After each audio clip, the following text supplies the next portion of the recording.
DragonCon is a popular culture convention held in Atlanta every Labor Day weekend.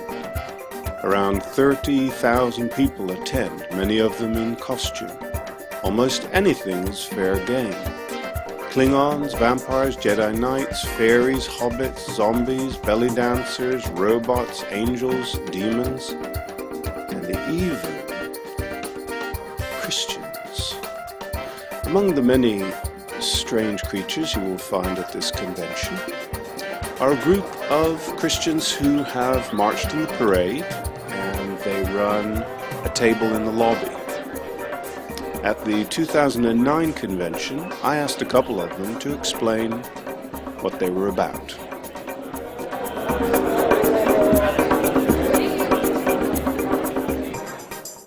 Well, when did you get involved in it? I got involved at DragonCon 2 years ago. Happened to see the Fans for Christ sign and the book God Loves the Freaks, and as someone who is used to not necessarily always fitting in and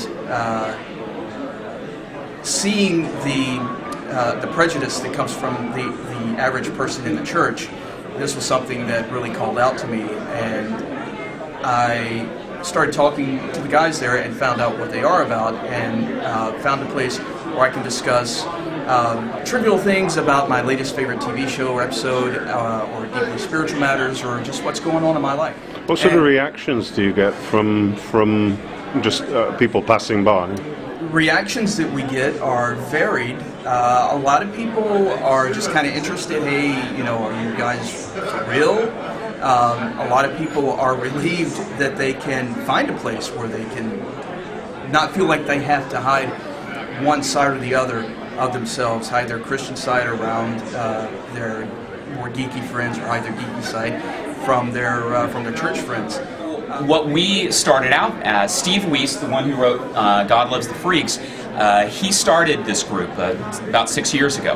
And his idea was for us to provide a way for Christians who are also fans of anime, sci-fi, goth, what have you, cosplay. I don't have my mask and hat, but I'm a fan of the opera today. My wife's Christine. To get together and be able to fellowship, to be able to show people that we understand both sides. I give you my personal experience finding the group. 5 years ago, were at DragonCon, and my wife and I are Christians, and we felt very strange. We couldn't talk to anyone in our church really about it, and everyone around here not overtly Christian.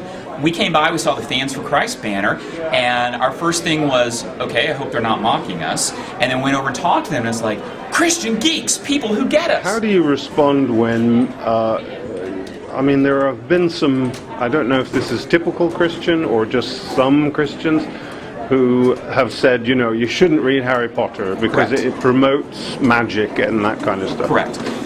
And there's that, Harry Potter is the least of it. Yes. So what would your response be to that kind of anxiety? Well, first of all, we have to look at what this is. This is all fiction. And we have to look at being able to find Christian themes in a lot of different fiction. C.S. Lewis and Tolkien were both avowed Christians, and C.S. Lewis was an incredible Christian apologist.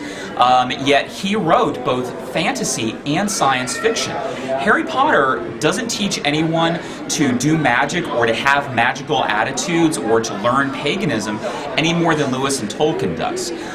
So the idea that there's magic in it, there has been in Christian fiction for decades. But you're not going to learn how to do magic from any of these things any more than watching ER or Grey's Anatomy is going to teach you how to do surgery.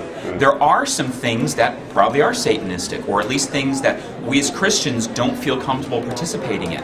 But we have the choice to look away, to not participate in those, to not attend those panels, not go to those groups. Just like anybody in daily life can say, I'm not going to go watch that R-rated movie. I'm not going to pick up that pornography. I'm going to avoid those websites. We all have choices. God gives us free will to make those choices. It's up to us what we do with it.